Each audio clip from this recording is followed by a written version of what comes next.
for our amazing lymph drain quadrupus, what we need to do then in order to get this to all lay down smoothly and not make a mess is to pre-tear every single tentacle. So we have to basically apply each one of these tentacles like it's an individual piece of tape. That's all it comes down to. And here, Anchors each one too. one tiny anchor at the end of each one. And then it's just going to be lay the big anchor down, lay the head down, and then lay each tentacle down separately. And you're good to go. So here, get this pulled and set up uniformly, and right there, back of the knee. And since your most common tendency is going to be that all of this is the problem. Now, if just like what people were talking about back there, for all the calf work, what if we did just bring the leg off the edge? Make life a little bit easier. Now, I'm able to just take one. Now this is where I'll show kind of since the lymphatic system and the superficial fascia, it's all kind of disorganized and crazy by nature. This is the one place where I'll tend to just take everything off, the whole backing, and then I'm gonna just be tugging on this tape real lightly. And then as I do that, have this finger push it down. And that way some areas it might be only like 5 or 10%, some areas maybe 25. I'll just get a little bit, and it's varied. So I just can go up, and then just let it follow a little arc. Make it do a little swoopy. So you want varied adhesion? You don't have to, you just want it to be light, but like I tend to go, like some will say, only like 10%, others will say more like 25%, and I go, well, why not have some of it be 10 and some of it be 25? And so it's my personal preference. I don't have a super valid argument for it. So you don't want no like 50 or 75? No, keep it real light. It'll feel like, this should feel like almost nothing is happening. You should feel like there's almost nothing on the skin. So would you do the same thing over a bruise? Yes. Real light, no tension? Little to none. A little bit. You want that to be tugging a touch. But the thing is even if you make the skin long, and then this is sitting there tugging on the skin a little bit no matter what, every time they're moving, they're going to be lengthening and shortening that tape, and that's causing an effect. So you really don't have to overthink this one. And even if you did apply it at more like 50%, it's still going to be doing something. This is just one that you don't ideally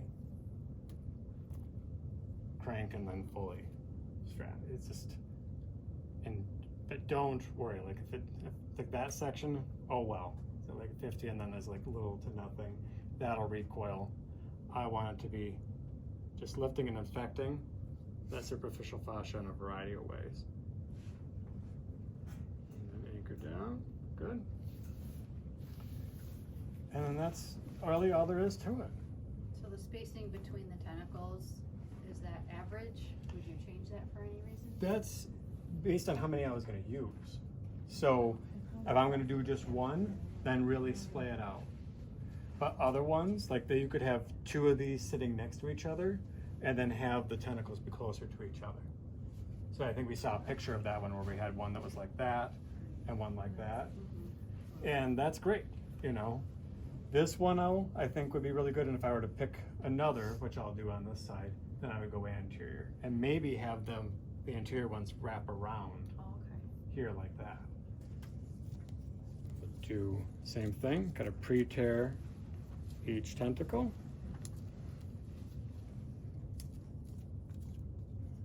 And then pre-tear each anchor.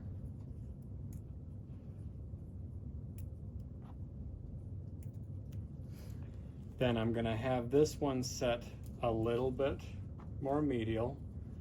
And now would you bend the knee at all? for putting. This one I don't have to, this one I just don't worry as much. I can get you here, and we could, but since the anchor is 0, I know I don't have to worry about that one causing rear tension, right? And then here maybe a little bit, but with this one, because it's so little tension on the tape itself, it's just not something you have to worry about. Meaning it's also nice when you have mobility challenge people, or like even holding their ankle up might feel like a bit of a challenge or something like that, right? And I just scoot all the way over and under. Even there I can have that a little overlap.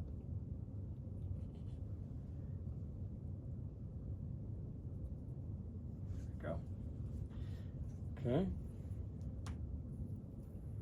On this one. Now I'm, a big picture kind of personality. I tend to think about things pretty nebulously and kind of what's the no nonsense, works for most situations and all that good stuff, right? So you will certainly be able to find a person that will give you a much more concrete, specific answer of do it this particular way, and I'm not going to discount the value of that, but I think that there's a lot to be said for just doing it regularly so you can do it smoothly and just apply the stuff without it being messy, and not get trapped too procedurally thinking that there's only one particular way, because you're going to have a client show up with a particular set of symptoms or wherever the bruise is, it being unique, and you have to be able to just be adaptable in those circumstances and not get lost on whether or not there truly is, especially with this stuff, the lymph one. I can't really come up with a good argument as to why it's ever potentially wrong or bad, to do it one way versus another. Because some may say they want it to be all literally interlaced and basket weaved and stuff, and I just don't have the patience for that. Is there any potential of raising someone's blood pressure with too much KT tape? I have not heard that as a potential contraindication. And I've certainly seen nothing anywhere about concerns regarding, like, they could make, all right, if I wanted to formulate an answer to that, it would be that maybe somebody with congestive heart failure or stage 4 kidney disease, that the stress with the lymphatic system or circulation, particularly the kidney disease, that would be the biggest one that I could make maybe an argument to being careful about, is they'll say they don't want to stress the kidneys by pulling even more fluid back into the organs, right? So that's why you'll hear oftentimes with kidney disease it being stated that massage is contraindicated unless under direct supervision in a healthcare team. And that's the only reason is that with massage, secondary movement of lymph, and then that causing more stress in the kidneys. So if this is arguably doing lymph drain, then you'd have to work off that same principle potentially. Now, if the person's getting up and walking around regularly every day in spite of having the kidney disease, well, that's moving the lymph a lot, and I kind of go, I think it'd be fine, but I'm just a massage therapist, so I'll defer to what the doctor says, and if the doctor gets weird and scared about it, then fine. More often than not, like I had an issue over there early on about something like that, where a person had read online, like their doctor referred them to us for stress management, but they had stage 3 kidney disease. And then they came to me and they asked me about whether or not that was contraindicated. And I went, technically, I need like a broader clarification by your doctor that they're specifically indicating that you need to be doing this, because now that we've had this conversation, I'm in a gray zone liability wise. And I was like, well, yeah, now make sure we have a note and that they're officially on board recognizing that you're actually going and doing this, and they haven't just generically recommended it as an option for, and it's just a tough one. Is the truth of the matter is, if a person's being told, well, you should still go take a 30-minute walk every day, well, that's stressing the lymphatic system plenty, arguably. But we have to be careful no matter what. So deferring to that. So now here I'm going to have you externally rotate for me.